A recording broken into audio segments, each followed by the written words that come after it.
Welcome to The Craft. I'm your host, May Globus. This podcast is a collection of intimate conversations on artistry, mastery, and life with talented, passionately curious creatives and entrepreneurs. Most are dear friends, some are those I've admired from afar. I hope you enjoy these conversations, this exploration of the humanity that connects all of us, as much as I do having them. Thank you for being here and for listening. Jackie Kai Ellis and Joe Chan have a gentle, beautiful cadence together as a couple. An author, entrepreneur, advice columnist, and creator, Jackie founded the much-loved Beaucoup Bakery, the Paris tours, APT La Fayette, and penned a national best-selling memoir. A partner at Vancouver's oldest law firm, Joe co-founded the late food blog Vancouver Slop and serves on the board of directors for the Dr. Sun Yat-sen Classical Chinese Garden. Joe and Jackie both grew up in close-knit families, where Chinese culture, food, and creativity were essential in their childhoods and into their teens. Jackie found a way to pursue her love for art after university, and Joe spent 13 years working at a radio station in Calgary while writing about music and culture. In this conversation, we do deep exploring on their respective childhoods, Jackie's reflections on her Beaucoup Bakery and Paris life chapter, Joe's passionate activism for Hong Kong, how they first met, how they found each other again after a 5-year separation, and what they learned about themselves and each other during that time, what they want to leave behind in the world together, and much more. Please enjoy this tender, honest, and open conversation with the divine Jackie Kai Ellis and the compassionate, kind Joe Chan. Jackie Kai Ellis, Joe Chan, welcome to The Craft. Thank you so much for having us. I'm excited for this. This is my first duo podcast. Who knows what's going to happen? Yes, all the fun things. You guys are ready? We are ready, I think. Yeah. So I love starting this off by trying to connect the dots on how I met my guests. And Jackie, I don't know if you remember this, but I met you through my friend Jordan Brown. And it was way back in the day. He was working at a company called Pacific Bottle Works. I do remember this. Yes. And I think he was trying to get his beverages in your bakery. Yes. And he said, there's this amazing woman. She has this bakery. You need to meet her. Let's go to Shangri-La because she's got a table set up at a little food market there. Oh my God, you were there? Mm-hmm. I didn't remember, like I obviously remember Jordan and like him coming to the bakery and being like, hey, what of these drinks do you want to, serve at your bakery? But yes. Yeah, I didn't remember that. So that's how I met you, was market at the Shangri-La when it was still around. Yeah. And I went back and I looked at my emails and I have an intro email between the three of us from, way back in the day. Was it very... It's very formal. Very normal. Normal, there was nothing juicy in there. Nothing juicy just yet. Okay. Yeah. Okay. Yeah. That's awesome. Yeah. Wow, this goes way back then because that was in 2012. Wow. Yeah, so we've known each other for 9 years now. I love that. Wow. Time flies. It does fly. Oh, well, so honored that you're still in my life. And Joe, I remember meeting you because back in the day, I was a writer, and your sister Adele is on the PR side of things. And so she would invite me to her events, and you would often show up. So I believe that's when I met you. I remember when I was still doing Vancouver Slop, I think you interviewed me. Did I? Yeah. Wow. Yeah. I don't even remember that. It was like an email interview. Was it for Vancouver is Awesome? Might have been. I can't remember what it was for. Oh, okay. Oh, you know what? Maybe it was for sweetspot.ca when it was still around.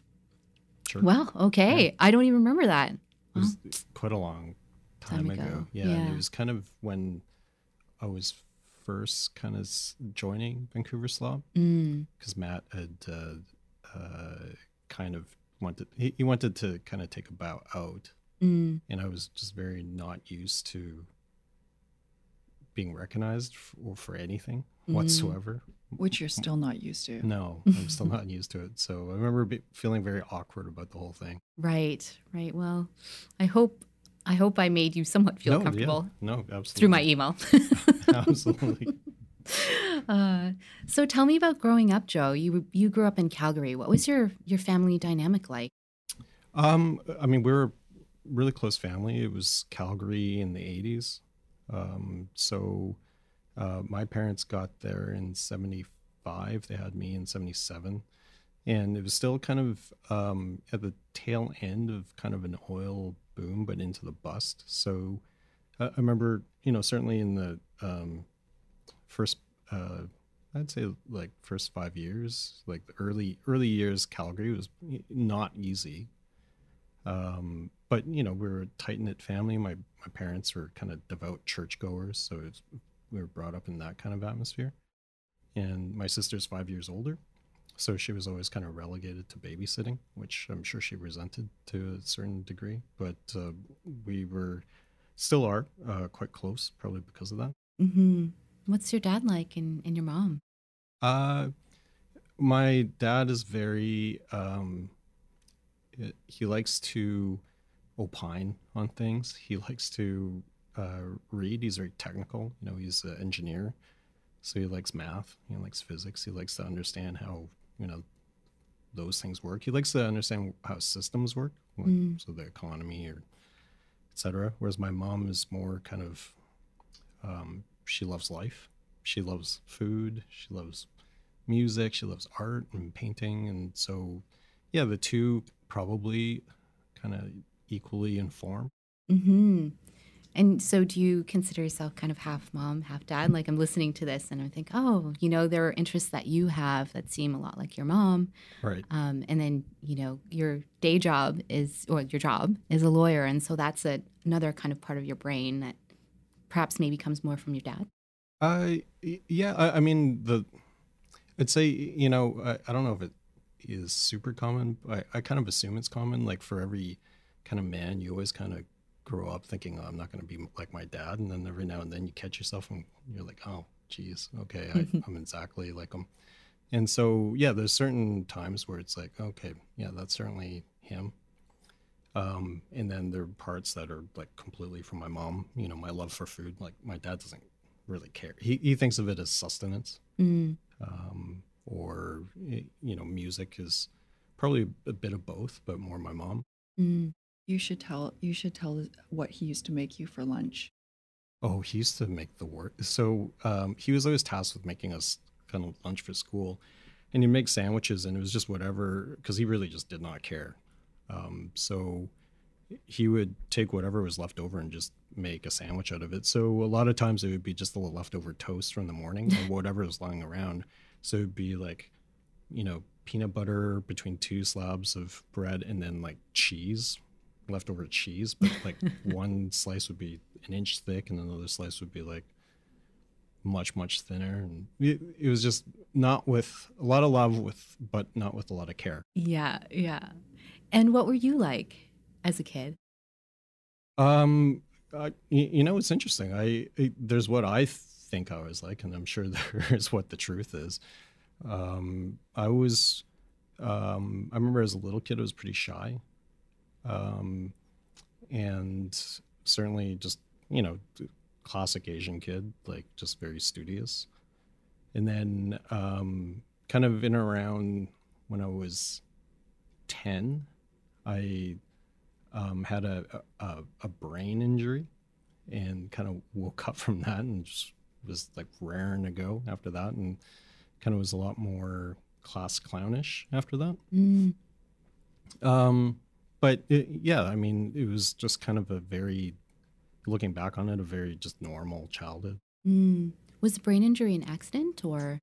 I fell off the monkey bars head first. Oh my gosh. Onto a gravel pit. And so I had this small blood clot in my brain. Oh my goodness. For like a week before it dissipated. And as a teenager, you were more of you said jokey? More jokey, but that was certainly kind of also when I discovered music in a true kind of passionate way. And that's also when I started writing about music. And I started volunteering at the university radio station in Calgary. So I started all that when I was 16.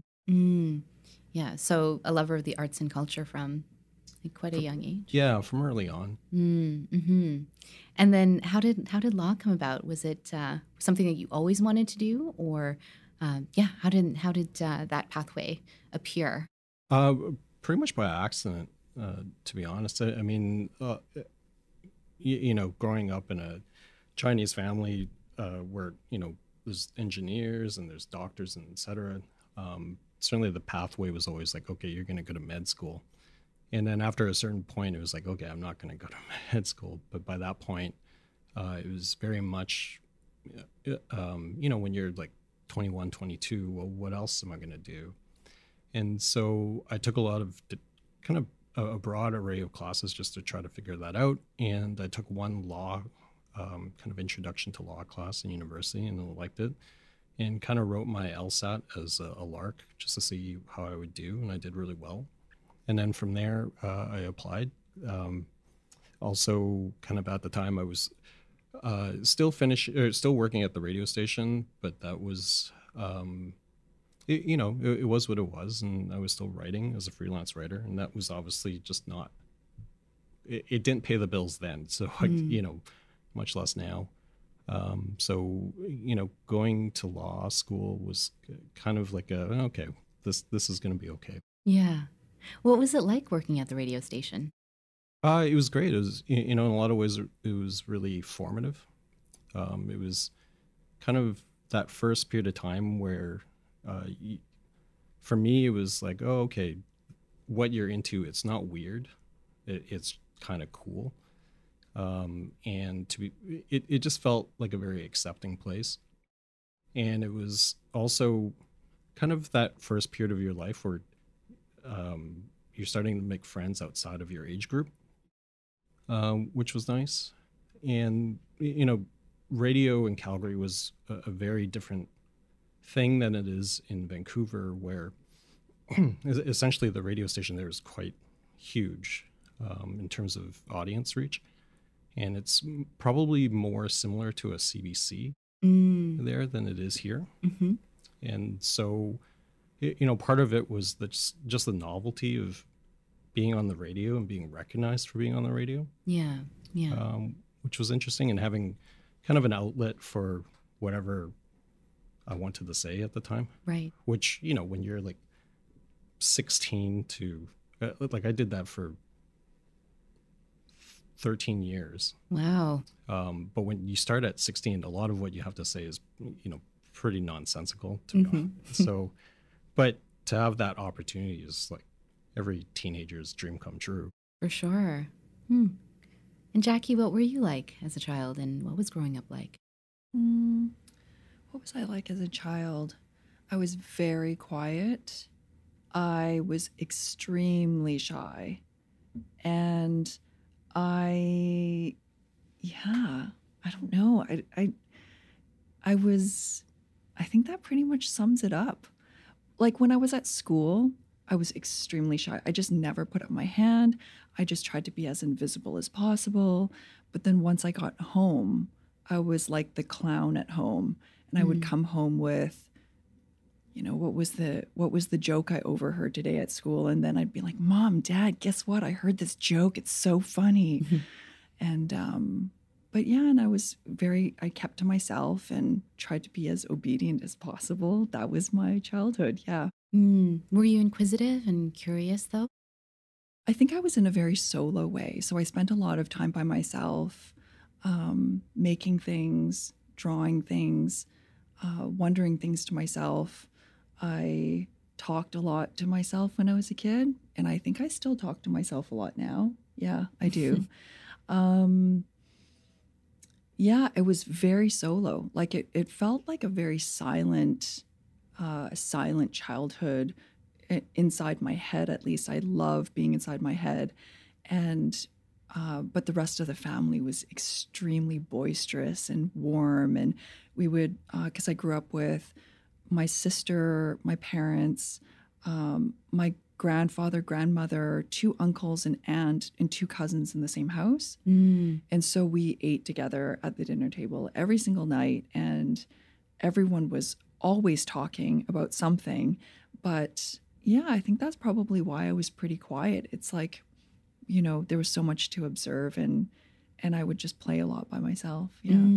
Yeah.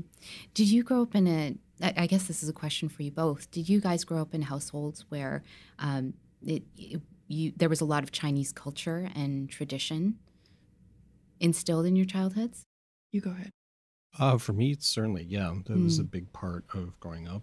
I was sent to a Chinese school, which I think was true for Jackie too. But our family went to a Chinese church, so we were surrounded by that too. But moreover, I think a large part of it was my parents only really, particularly my mom, really only liked to watch Chinese TV and Chinese film. So a lot of TV and I watched a lot of TV growing up as a child of the 80s, but a lot of it was Chinese TV. And then, every meal was Chinese food, and going out would be for Chinese food by and large. Right. Yeah. And similar for you too, Jackie? Yeah, it was very Chinese. Everyone spoke Cantonese at home, or a dialect, a northern Chinese dialect of Mandarin.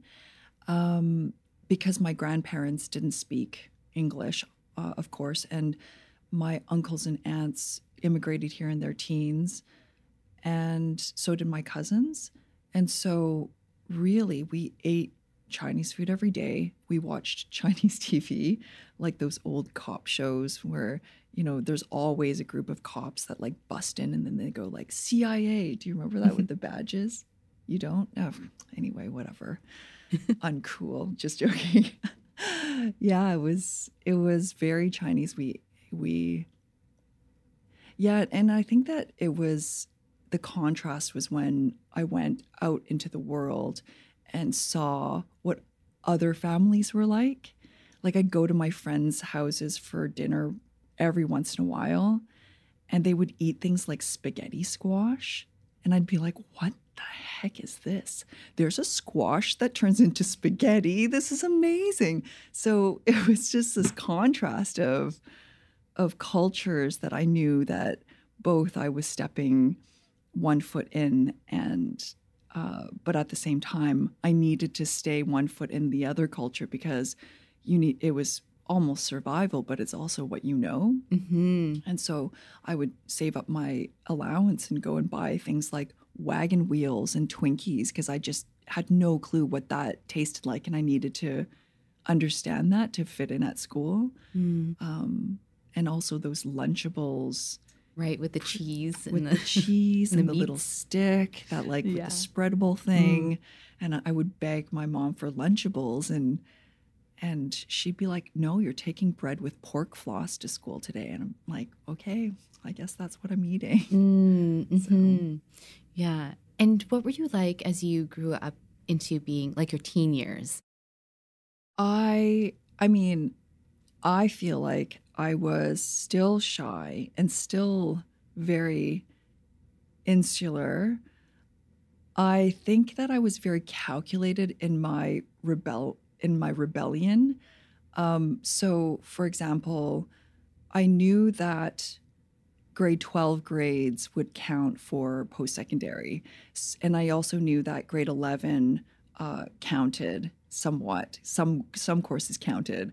And I knew that I would need 1 year to learn how to study. So that takes you to grade 10. And after grade 8, I was like, well, being studious was no fun. So I was like, I have 1 year to really bust this thing out. So when in grade 9, it was my 1 year to bust it out. I did. I went to all the forest. What kind of parties? I'm such a dork. Like those forest parties, whatever you call them. Yeah. I don't know if there's like a cooler name for that. And then in grade 10, I was like, all right, peace out. See you guys later. And then I would hang out in the library all the time studying because I was like, this is my year to learn how to study. Yeah, so I was very calculated about how I did my teenage years. Well, you're such a creative person. Were you as creative back then?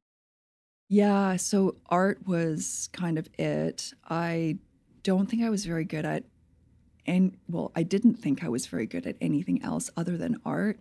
And so that's why I decided to go to art school after. But my parents, being the classic Chinese parents, they were like, you know what, you can't go to art school unless you get early acceptance into a science program at UBC.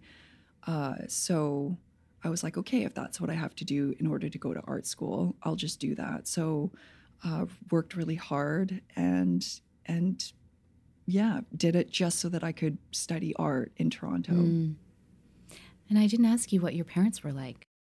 Oh, my mom is all-knowing, omnipotent, like very, very fierce, stubborn, laser-focused, extremely strong, and very kind-hearted.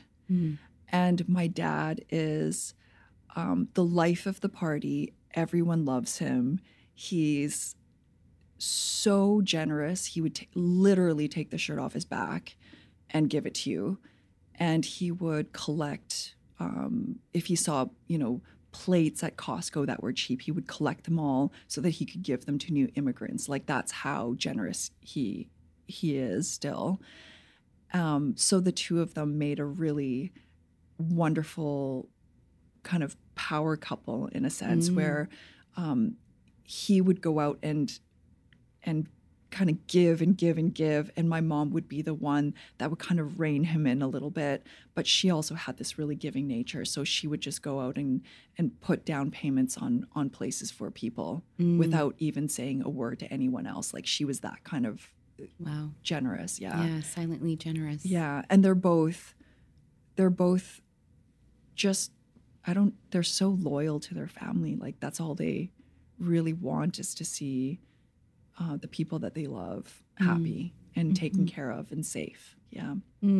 Sounds a lot like you. Aw. Yeah, I took the best parts of that, No. Well, it sounds like food was very important in both your families. It seems to be like a connector where you guys spent a lot of time together. I'm curious, Joe, you're really there's an activism, and you're really passionate about what's happening in Hong Kong right now. I'm curious to know if politics was also something that was important in your family. Not particularly. I mean, my parents, kind of being new immigrants here, were very much, I guess, of the type where it was just go to work, be thankful you have work, and just kind of keep your head down and just kind of focus on that. So, I don't ever really recall them talking about politics that much growing up. And I think pretty much the only time I ever really saw them not get more involved in politics, but at least be more concerned about politics was, it's very, I guess, appropriate. Today's June 4th. And so, when the Tiananmen massacre happened, that was certainly something that both my parents took note of, particularly because my dad was there. He was there. He was in China for work, and he happened to be kind of on his way back when that happened in '89. But beyond that, no, not they weren't overly politically active at all. And so, where did that come from for you? Part of that probably stems from early on working at the radio station, because college, university radio is very can often be very political. Part of its mandate is to air views that aren't, I guess, commonly heard. And in Calgary, as you can imagine, it's all pretty right wing media, and so I would say for our particular radio station, a lot of the news programming was probably kind of centrist to left. So a lot of Chomsky lectures, a lot of that sort of stuff. And then certainly kind of getting into law school, going through law, kind of learning about that system. That, of course, you can't help but become more politically interested. And certainly from there on, it was more something I would notice more and more. And then with all the Hong Kong stuff, that probably started at the tail end of my law school. I finished my last semester in Hong Kong, and that was '03. At that period of time, I mean, outside of SARS, it was also kind of the first period of time that government tried to bring in something that was politically sensitive, that was kind of seen as an overreach of the mainland government into what at that time was still understood to be a separate legal system.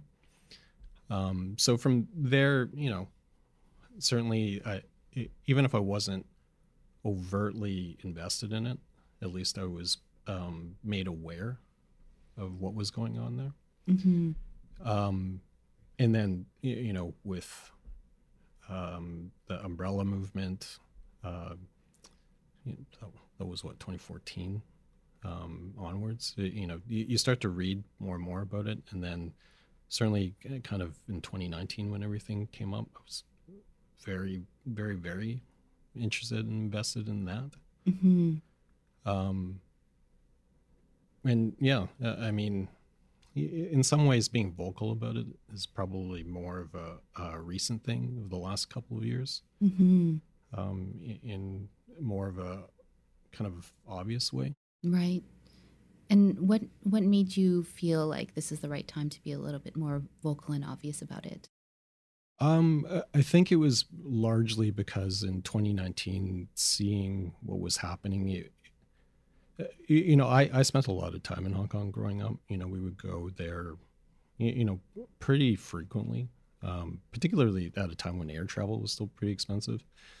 And then as a teenager, I spent an entire summer there, 1 year on my own, and that was very, I guess, forming. And then, like I said, law school. And so, through that period of time, growing up, having that image of Hong Kong in my mind, it's kind of this place where it's like, oh, okay, this is where my family is from. This is where part of my identity is from.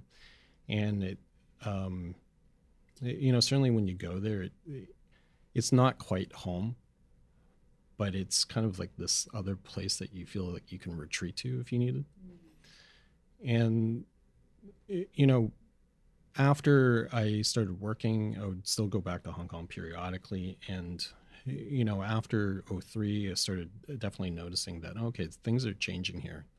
And it's not quite the same Hong Kong that I remembered. And, the influence of the PRC was certainly growing stronger and stronger. And so by the time 2019 and those protests rolled around, I think by and large, when you see that many people kind of a mobilizing and joining a protest on the streets, for me, it's very moving to see, because it's really quite reflective of the will of the people. But also at the same time, I think a lot of people there would recognize that, okay, this is kind of the death knell, and this is kind of the beginning of the end. Mm-hmm. And so I would say a lot of that,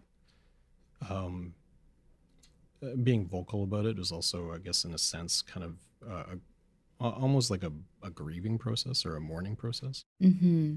Mm-hmm. For the place that you remember. Yeah, for that kind of, of course, a lot of that's idealized or romanticized, but yeah, largely, yeah. Mm. I almost want to add, because I see it from your activism from my angle, being a partner. And what I see is someone whose heart genuinely breaks when some of these things are happening, like when students are getting imprisoned and their friends or their partners are saying goodbye to them through the paddy wagons. And I see how genuinely upset Joe gets. And he's also someone that's constantly asking himself the question, am I doing enough as a human being and as a citizen of the world? Am I using my platform or my privilege or whatever it is, or my opportunity well enough? And can I respect myself and feel like I had integrity? And so I feel like part of you being vocal is you saying, okay, well, screw it if people disagree, but this is what I can do from where I stand, to live in such a way that I wish that the world was like, because there's nothing more I can do, knowing that this is essentially a death that is possibly inevitable. And so I feel like that's why you became vocal. Would you disagree? I don't know if I've seen it properly. Yeah, I mean, to a certain degree, I mean, who's kidding who? I'm 44. I'm kind of staring down middle age. You are middle-aged. I am middle-aged. Okay, yeah. And after a while, I mean, particularly, when I first started my career, you learn very quickly, okay, don't burn bridges, don't rock the boat, don't do this, don't do that. And, I got that from my parents, got that from superiors, so on and so forth. And, in the back of my mind, it was always, okay, well, at what age can I burn that bridge? And at this point in my life, it certainly kind of, like, I do ask those questions a lot of, have I done enough? And, when you stare down the second half, it's like, well, I don't really want to regret that. So, and part of it is like, what do I really have to lose? At this point in time, I know who my friends are. I know, where my support system is. I know if I really kind of said something egregious, there are people that will forgive me and that will still accept me. And so, that fear of kind of messing up kind of goes away. Because, the quote unquote messing up becomes kind of more inconsequential, I suppose, because what really matters is, okay, well, these are my beliefs, and I'm going to speak up for them. So Hong Kong was one thing, but as you and everybody else knows, last year was a very fraught year for all sorts of stuff. Pandemic aside, there was all sorts of movements everywhere. BLM, Belarus, Thailand, now Myanmar. I mean, the list kind of goes on. And I'm not even mentioning Trump. And, it foments, you get enough kind of a mass that speaks out, and you feel a little bit more encouraged to speak out. But, through a certain period of time, when you're constantly by yourself, you also kind of, for me, it was also, you start to ask yourself kind of these big questions of, am I a good person? And, what does that mean? And if I have to be, or if I want to be a good person, what am I supposed to do about that? And for me, speaking out about these things that I care about was certainly just part of it. That's a really long and rambly answer to. No, it gives a very good snapshot of who you are and, what your soul stands for. And I think it's beautiful. And Jackie, over this last year, he was talking about reflecting and, am I a good person? What does that bring up for you when you think about this last year? Oh, goodness gracious. I mean, there have been a lot of changes. I think that, I don't know if other people would necessarily agree with this, but I think that as Asians, we stereotypically are taught to mind our own business and don't kick up any dust and don't attract too much negative attention. And when there is an overt moment of racism or negativity or injustice, that you try to just turn it into lemonade. and you try not to allow any of the negativity to hold you down because you have to survive. And, you grow up sort of like absorbed. Sorry, I get emotional about this because I just haven't really dealt with it my entire life. And it's just really just coming out like in the last few months. So there's so much like latent emotions about it. But even if it hasn't been taught to you through words, it's been taught to you by watching how passive and docile your fierce mother becomes in the face of a white person. And so you see all these things, and I don't want to speak for her. I don't think she even felt any of these things, or if she did, she still to this day is probably not acknowledging it. But I did watch it. And I think that I chose at a very young age, like a lot of second generation people, you're standing in the middle of these two worlds, and you're neither Chinese nor seen as Canadian, and you're also both all at the same time. And so at some point, we all go through this. Well, not all, I guess, most of us that I've witnessed, you kind of choose like, who are you going to side with more? Who are you going to identify with more? Because as a teenager, you're just desperately craving for to belong to something and to have some sort of identity. And in some ways, I just chose not to do anything. I was like, I will just be me. But by default, I chose to be more Canadian. And when I say Canadian, quote unquote, it means white. And so I, in some ways, by omission, divorced myself from my Chinese kind of heritage. And when you do that as a person, you also divorce yourself from the ability to see all sorts of race issues from all angles and all races and all sorts of injustices. So I think that when things were hitting closer to home, especially with the Hong Kong stuff, and realizing that this city that I grew up in that was not my city, but yet also my city, was being lost, I started doing things like, okay, well, I'm going to take Cantonese lessons so I don't, I can speak French fluently. Like, why can't I speak Cantonese? And I already know a lot of Cantonese. And why am I taking Spanish and Italian? Or why would I think of taking a Spanish and Italian and not Cantonese?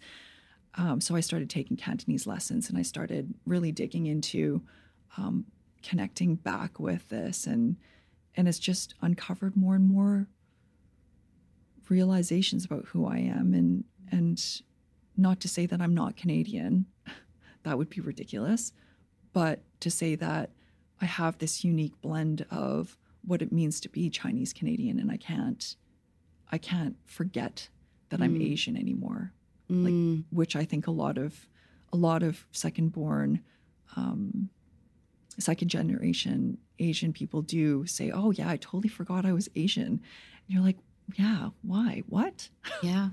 I feel that. I understand that. Yeah. For sure. I said the same things to myself. Yeah. Growing up. I wanted to ask you about your journey, Jackie. Mm-hmm. And from starting Beaucoup to going to Paris and restoring that apartment there. When you think of that journey now and reflecting back on it, how does that make you feel? I mean, there's so much more journey to go, but that chapter was like a huge gift to me that I don't think I could have ever imagined or planned for myself. Because when I think about me, in 10 years ago in 2011, when I was just going to Paris for pastry school, and if someone had told me this is what your life will look like in 10 years, I would have laughed and just thought it was just the most preposterous thing ever. I mean, even someone being interested enough to have a interview us for a podcast, I would have been like, that's hilarious. What? So it was just this huge gift that was given to me. I mean, I don't always recognize it from a moment to moment basis, but if you put it that way, I look back and I'm like, wow, who put that on my doorstep and rang the bell and said Yes. Happy last 10 years. It was pretty cool. And a memoir too. Oh yeah, the memoir, yeah. National bestseller. Yeah. It's huge. It is huge. It doesn't feel huge, but it is, I think, to give credit to that, it is kind of a big thing, yeah. I often don't think that we give ourselves really credit for some of these labors of love that we put out there and, we work hard for. So yeah. Absolutely. I remember when you first told me about your first date with Joe. We were at an event, and I remember you saying, and I'll probably butcher some of the details, but the biggest detail that stood out to me was that he had a Polaroid camera that was waiting for you. Mm-hmm. How creative! How did you two meet? Okay, so I'll tell my version of the story, and then if you want to interject with very flattering stories about me, feel free. I was early days, Beaucoup had just opened, and this really well-dressed, and this was back when, the typical heterosexual man would be wearing Dockers and trucker hats, and there just wasn't a real interest in clothing or style in the same way that maybe Italians would. So this guy comes through the door and he's lining up, and I was like, who is this guy in this amazing Italian suit with beautiful leather shoes and the tie is just on point? I was like, kudos to him. And he takes out of his pocket, because he used to write for Slop Press, and they used to have these stickers that you would give out to restaurants that say you're Slop Press approved. And we would be getting a lot of stickers at this point because people really liked what we were doing. And so he takes out this sticker and kind of shyly says, oh, I just want to give you this Slop Press sticker, and, you can put it on your window if you want. And I was like, what the heck? And I remember teasing him, being like, oh, can I put it on the window? Oh, thank you so much. Totally teasing you. I don't know if you remember that, but yeah. I don't remember that at all. But, I certainly remember it was in the course of trying to figure out, where the best croissants in town were, and kind of evaluating. I don't know why I thought I was an authority, but for whatever reason, I thought I would write about this. And I came to Beaucoup to, I already loved the croissant, wanted to give her this sticker, but I had no idea what she looked like. And I remember very clearly the first time I met you, I was like, oh my God, your hair is so long. It was really long. That was probably the first. It was becoming a problem. I was getting so attached to it, I would stroke it. I'm just joking, I didn't. Your mermaid hair. It was very, very long. It was inhumanly long. Down to the middle of your back? No, it was down to waist at one point. Wow. Yeah, that's long. So, and then the second thing I thought was, oh, wow, she's Chinese, which really kind of took me aback, because it's definitely not anything I expected. And then, of course, I was like, wow, she's really beautiful. Thank you. Which, because I was married at the time, was hugely problematic. Yes. So I buried that in the recesses of my mind. And then what happened? And then years later, we met up again. Oh, yeah, that's right. Yeah. I think, your sister doesn't want to say she has any part to play in this. Granted, I would step back from it too. But I think I was hanging out with Maurice. We all know Maurice. And he had made some sort of dinner plans with Adele. And then Adele found out, and she was like, my little brother is going to show up too. And we're all like, okay, sure, whatever. So you show up, and the entire time you were like, and what else are you doing on Snapchat?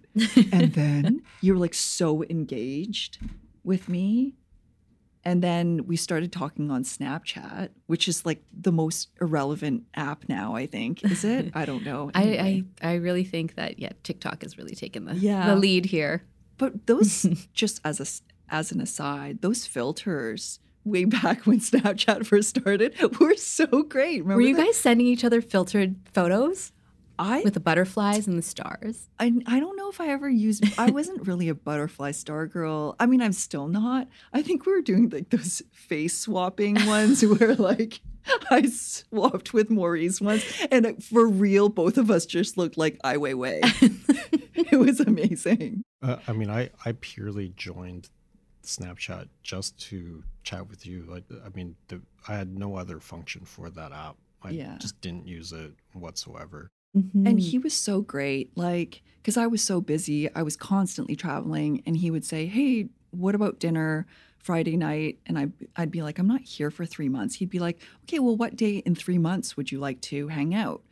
Then we would hang out, and I would be gone for another 2 months or whatever it was. And he'd be like, well, when are you next in town? 2 months? Let's plan a date for another 2 months later. True planner. Yeah. Oh, I mean, it was a planner, but then also kind of just really...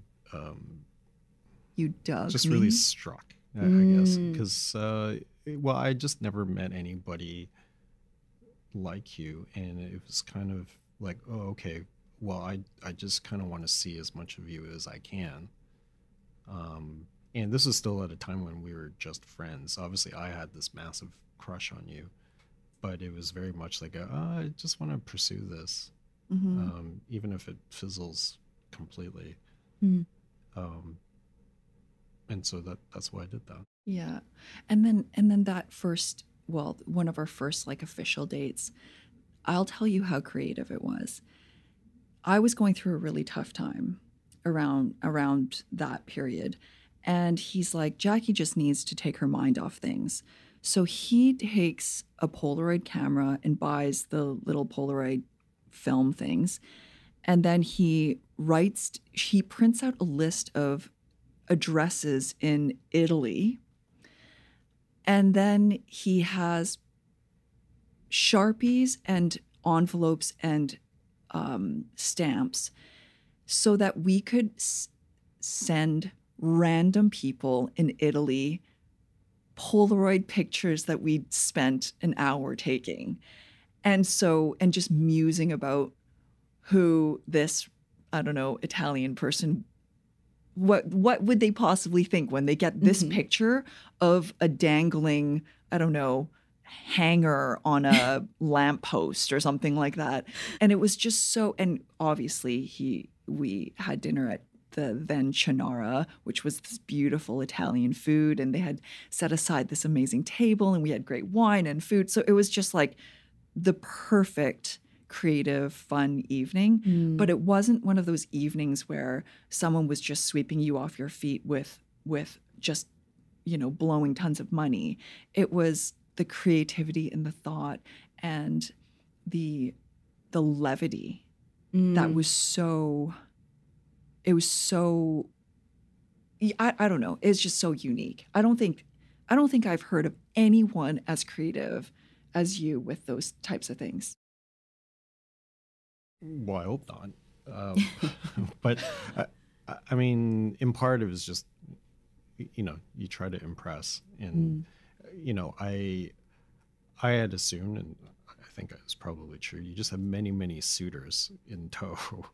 And if I don't know if I did. Well, anyway. If I was going to distinguish myself, I had to do it in some other way. But you'd still do it. You're not like, that's not just like it happened once and then. Like, he is so creative. Every single night, I hope you don't mind that I'm telling this, every night before we fall asleep, I'm like, are you going to tell me a bedtime story today? And he's like, yeah, sure.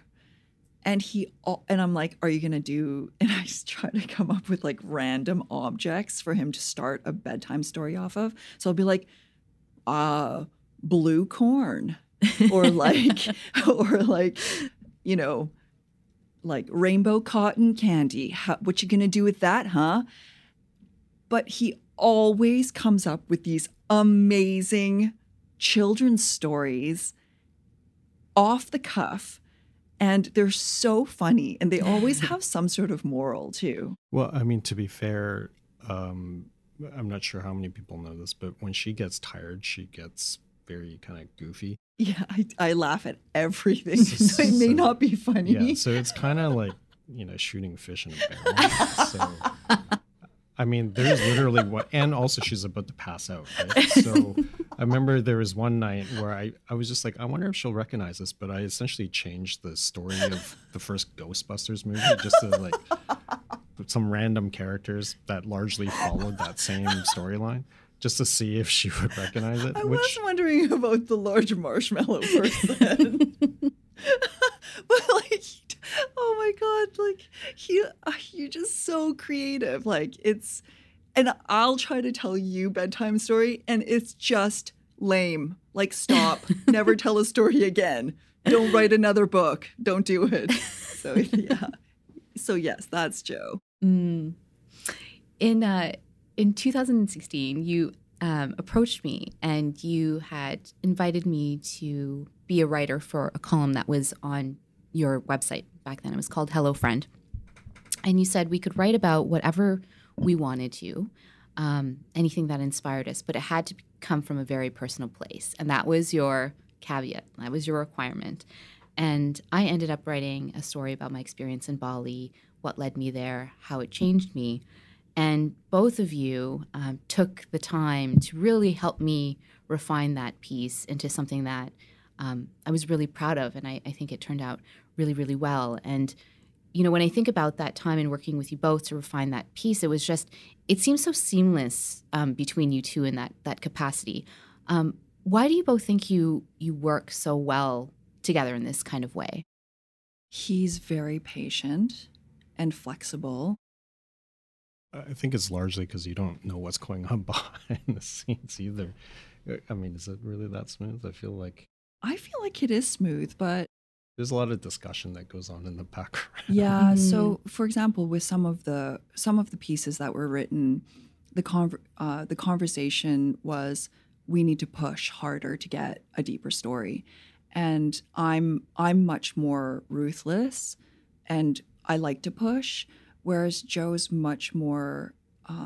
He wants to leave it as is and let the person express the way that they feel was intended to express from the beginning. And for me, I'm more heavy-handed. And so I think between the two of us, we end up finding a nice balance between pushing and allowing the person to tell their story. But yeah, would you say that? Yeah, I mean, certainly, I guess, as an end result, I think by the time we send at that time when we sent our edits out, yeah, it would have been the consensus between the both of us. Yeah, but we would have discussions about almost every editing point, save for the grammar, because he's much better at that than I am. Yeah.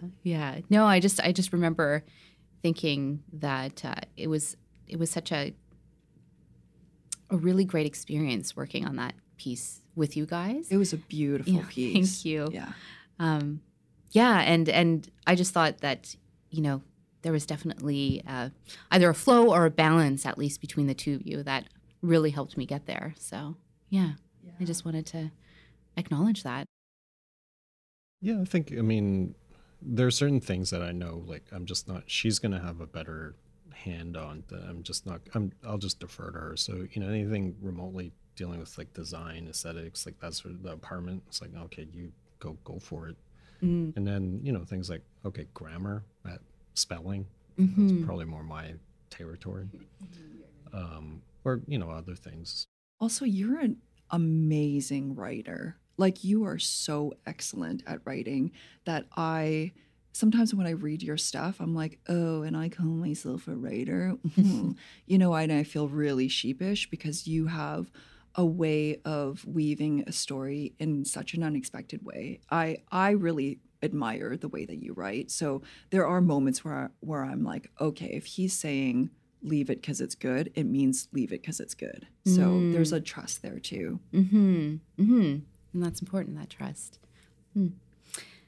You both went your separate ways. You can tell me if the timeline is wrong here. About 5 years ago, after getting engaged, and Jackie, you recently wrote this beautiful caption on Instagram when you guys announced your re-engagement, and you wrote, and I'm going to read this so that I don't get it wrong. I apologized for not knowing how to love him back then, and asked him to teach me how now. It turns out during these years, we've each grown a lot, grew into ourselves, grew up, and grew into shapes that fit each other again. So how do your shapes fit each other again now, or even better than before? I mean, it's so interesting. When I think about, we call it version 1.0 and version 2.0. I think in version 1.0, we had this instinctual, oh, we fit. Something is good here. And then both of us being such hardcore romantics, we just kind of dove into it and went full steam. But I don't think that either of us knew ourselves or were steady enough in who we were in order to actually make it work. And we hit each other's buttons I actually believe we were meant to meet in order to trigger each other. And like a boomerang, the momentum of that sent us really far away in order to learn very specific things, which would make us more whole. And because we were more whole, that very elemental part of us that did match ended up matching better because we were just more ourselves. So that's what I think happened. But yeah, I mean, it all came together again because we decided that we were going to be, well, I decided I wanted to try to be friends with him again because I thought to myself, especially with the pandemic and doing a lot of thinking, you know, who's one person in my life that I would regret not really making that effort to be in touch with. And it was him. I just thought he's so creative. He's so kind. You know, I would really regret losing that opportunity. And so when I was pursuing him as a friend again, we had one of those conversations, late night conversations, where we just sort of apologized to each other. And we just sort of said, you know, the things that you were asking for back then, I didn't even understand what you were saying. I didn't hear you, and I'm sorry. And I think we both said sorry to each other in a lot of ways. And then at the end of that conversation, I kind of thought to myself, wait, so all the things that made it not work are not there anymore.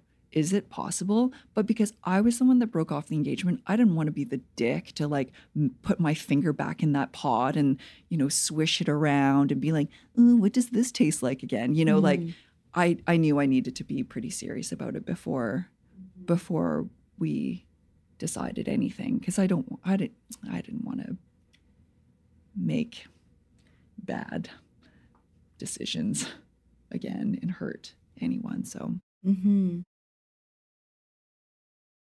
yeah, I mean, I guess looking back on kind of version 1.0, you know, in my mind, it really kind of reminds me of, you know, when you make decisions and you think of things out of fear, it's really, you know, it's never going to be a good outcome. And I think a large part of how I think I kind of responded to things back then were just really kind of fear-based, but romanticized, you know, in that sense of like, I'm going to be the great partner that does everything and put you on this pedestal and so on and so forth. And, you know, at the time it made sense to me. And, you know, years afterwards, it's like, oh, well, actually, you know, it really wasn't being a good partner. It was just being a romanticized version of what I thought a good partner would be. So, you know, in the intervening years, I think a large part of what, for me anyways, made this all possible was just, you know, getting to a point where I was just really ready to let a lot of that pretense just kind of slip away. You know, I like my life with Jackie. I love our life, but I kind of like my life equally, like, you know, I liked it before. And so a lot of that fear just it's not there. which I think for now, or in this version, it really makes things work. Mm-hmm. Yeah, he's not afraid to say when something's not working for him. Whereas in version 1.0, I constantly felt like I was on a pedestal, and I didn't want that. I'd kind of be like, show me who you are. Like, don't be afraid. Or, and I think it got to the point where I was like, there's no way that this is real, because when I'm on a pedestal, there's no way that our relationship is genuine, because it's just not love. And so I would try to push to see when he would break so that I could see him.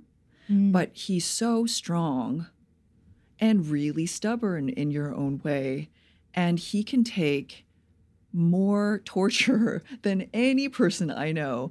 And so he just never would break. And I think I did this all very unconsciously, and I feel ashamed about it now, the torture that I put you through.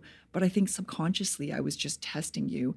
Also, I was going through my own things of believing somehow through just culture and all these different things, that you needed to earn love, and that I distrusted someone that just said that they loved me unconditionally. I'd be like, yeah, right, what do you want from me? And so his sort of like fear and kind of like desperation to have me love him back read as, what are you doing to trick me? And I was so standoffish, and I didn't really understand love. And during the 5 years, or 4 or 5 years, or whatever it was that we were apart from each other, it's like I went through all these lessons to allow myself to be loved in ways that I didn't understand how to before. And so when we came back together, I could finally understand what it meant to be loved simply for who I am, simply because I exist, because I'd learned that lesson for myself during those years. And so I didn't look at him with skepticism, but I looked at him with like extreme gratitude. Like, thank you so much for this, because I can't explain it, but I know it exists. So, yeah.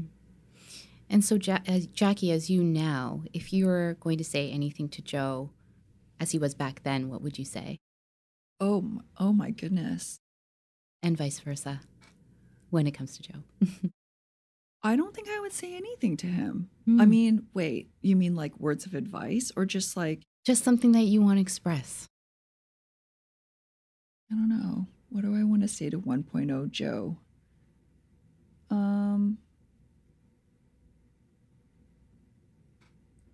I don't know. Like, maybe like if I were to say anything, I'd probably say like, there's nothing wrong with you. It's not personal.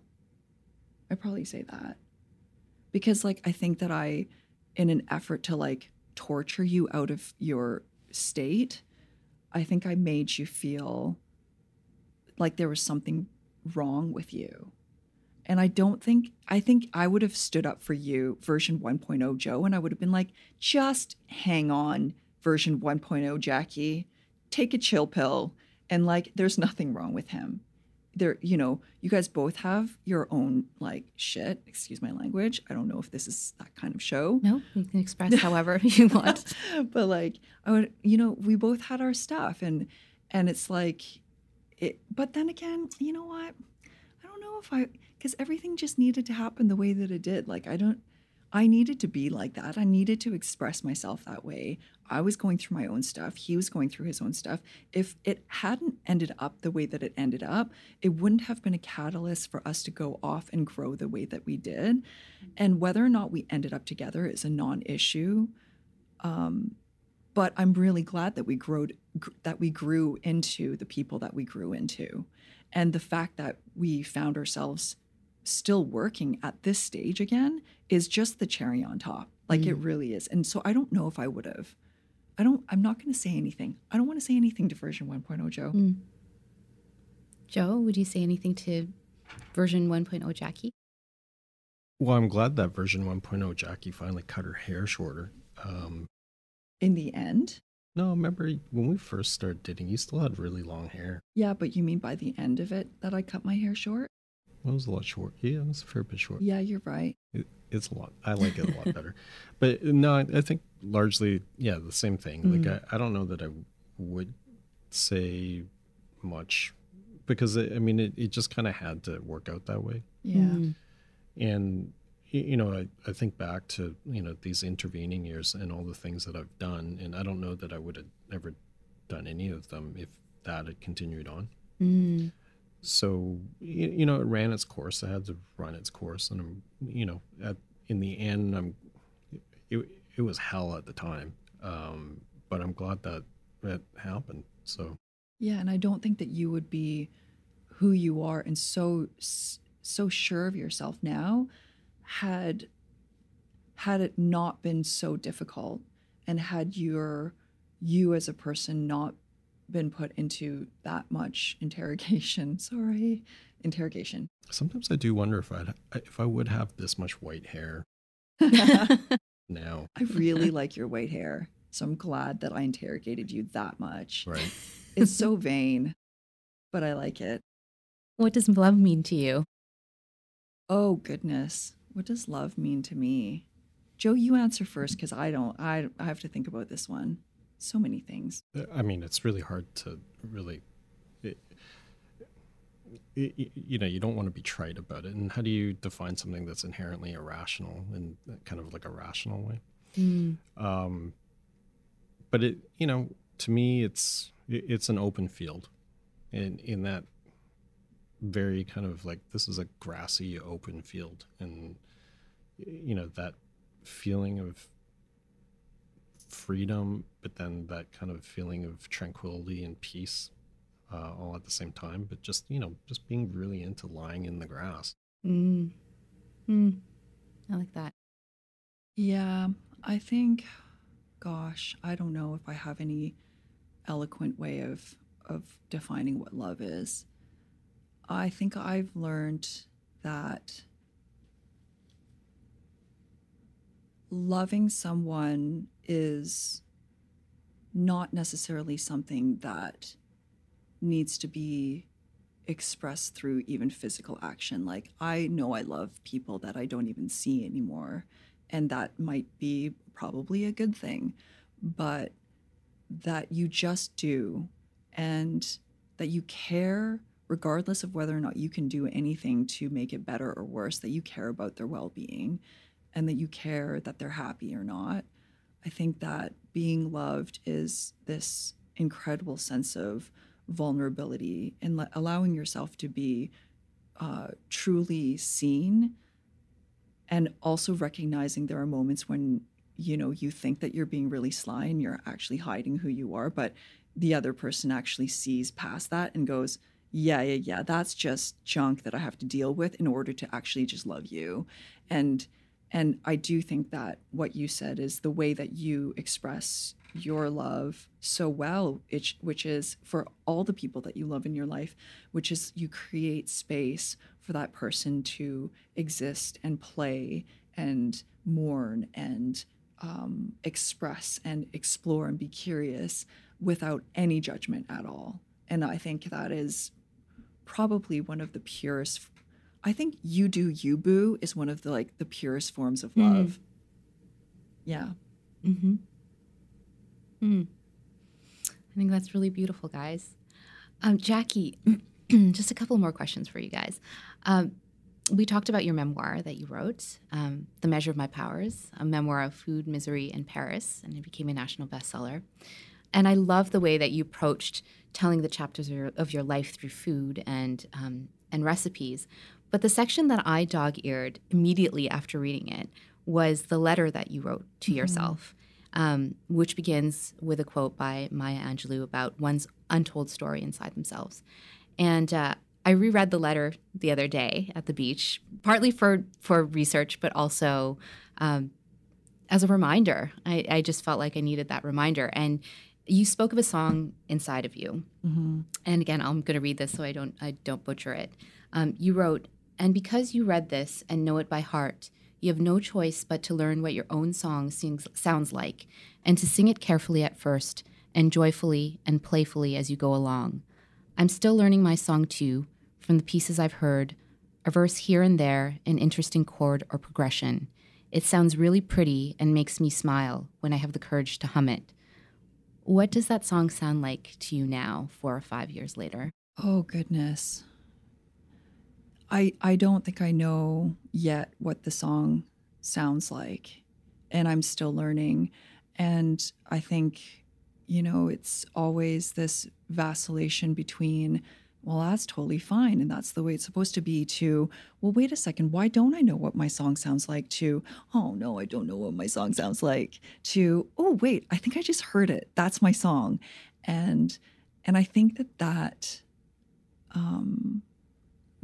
constant listening for the song is sort of what I do sometimes painfully to myself. It's sort of the way I exist. And there will be moments where the song is really clear and I can sing it, at, full lung capacity. And then there will be moments in life, I think, where we're tired of singing so loud and our voice is cracking and we just need to take a break. And then we stop singing and sometimes the song starts to fade and you kind of forget, oh, wait, how did that part go again? And then you rest enough and you start humming again and you feel like your vocal cords can handle it again. And so I think it's this constant, back and forth cycle of knowing the song, and also the song changes. Probably, I assume. I hope it does. I probably would really get sick of singing the same song forever. But yeah, I'm still learning. I'm still learning what my song is, and yeah, and that's okay, right? Yeah, I think it's okay. Also, the other part is that I want to express only because I don't want people to think that they're always supposed to be singing their song.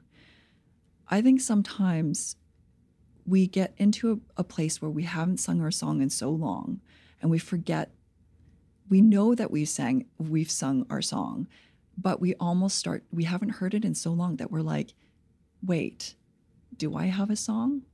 Does it exist? Will I ever sing again? Maybe I made all that up. Maybe I don't have a song and the songs are for other people. And I think that those moments happen even to people who have sung their song at full breath. So I want to express that mostly because I want people to know that at whatever stage they're at, that it's all okay. And you do you, boo. That's it. Yeah. And Joe, Jackie described you as kind-hearted, creative, fun, and courageous. Do you agree with that? And are you proud of the man you are now? Well, she was just nice enough to leave out kind of grumpy, mumbly, all these other things. Because look, I'm very humbled by that. That you think that. And by and large, yeah. I agree, but there's all these other things that are thorny and kind of gray or whatnot. Am I happy with the person I am now? Yeah, I am. And I'm happy with that process. I'm happy with who I will be later on. I'm happy with who I was, back then. And that took a while to reach that kind of contentment. But yeah, by and large. Well, just a couple more things before we close, and I've really enjoyed this time getting to know you guys even more deeply. Really, just a moment of appreciation. I don't know if you remember, Jackie, but about 6 or 7 years ago, when I first started my job at Rennie, you said that you were very excited for me in this new chapter, but you also reminded me not to give up the things that I'm passionate about. And so I just wanted to say thank you for that, because whenever I feel like my soul is getting off track, I remember that, and somehow it brings me back. So thank you, friend, for that I can carry with me. Wow. I love how we can say things and I feel teary right now. This is this is like, I'm sort of speechless. Yeah, I do feel like it's just that sort of like miracle of life where you can say something and words have the potential to change the course of another person's life in all sorts of directions, and that we have this huge privilege of like just being able to pass through each other's lives at different points and have positive impacts on each other. So absolutely. Yeah, genuinely grateful. Yes, yes. And, you know, we actually learned that when I was taking my sound therapy certification. That is something that we learned about our voices, our cadence, and our words, and how that actually has a frequency effect on one's body. So you must be mindful and intentional with how you speak and what you say to others, to yourself. Yeah. So, yeah. So my final questions is, and I ask this of all my guests, with what it is that you do, what is it that you want to leave behind in the world? Oh, goodness. I think for me, I would love to be so holy and so wholly myself with such abandon that I'm having an amazing time, but that someone might look at me and feel a little bit of permission to do the same thing in their own lives. Like, oh, wait, that looks fun. Okay, well, if she's doing it, why can't I? And if I can have that small impact on someone else, but also that enormous impact on myself, that I can actually be that that free to be exactly who I am in the world and express myself without any kind of hesitation in that way, that would be the greatest thing, I think.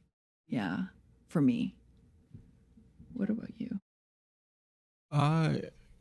You know, it's pretty simple. I think, you know, when I'm gone, for those people that I do love, you know, if I'm gone and if they are left knowing that they were loved, that's I think all I can ask for. I do actually have one more question, because you are my first duo in here. What is it that you both want to leave behind in the world together? Oh, I don't know if we've ever talked about this. What do you want to leave something behind together? Beautiful corpses. Well, I've got that one handled on this part, so you better hold your weight there. Just joking. I don't know. What do you want to leave behind together? I think, like, you know what I love that I think we do together is I think that we create spaces for people, like when they come over for dinner, or, you know, friends that have gone through really tough times come over and we've just been like, hey, stay for like a couple weeks. Or it's just like this almost like space to rest and heal and have fun and rejuvenate. And like, I feel like we've done that in the past, or at least we've tried to, that I really like that we've done. Not so much during COVID, obviously, but. Yeah. I mean, if us as kind of a couple have been able to create some safe haven for people, then that's pretty fulfilling. Yeah. But, you know, even if it's not that kind of momentous, you know, if even it's just a fond memory of like, oh yeah, those two were fun, or that was a, you know, endearing time, or that's something I remember fondly, then that to me is enough too. Yeah, I want more. Not enough. Yeah. So A-type. Oh, well, thank you guys for your time, for coming in here and being so open and vulnerable. Thank you so much for having us and for creating this safe space. Yeah. Thank you. Thanks. Well, I hope you felt that way. Yeah, Yeah. it was really good. I enjoyed it. Did you enjoy it? Yeah. Yeah. Okay, cool. Thank you, guys. Thanks, Thank mate. you. If you enjoyed that last conversation, be sure to check out more episodes of The Craft on Spotify and guest photo galleries on the website at wearethecraft.com. Thanks again for listening.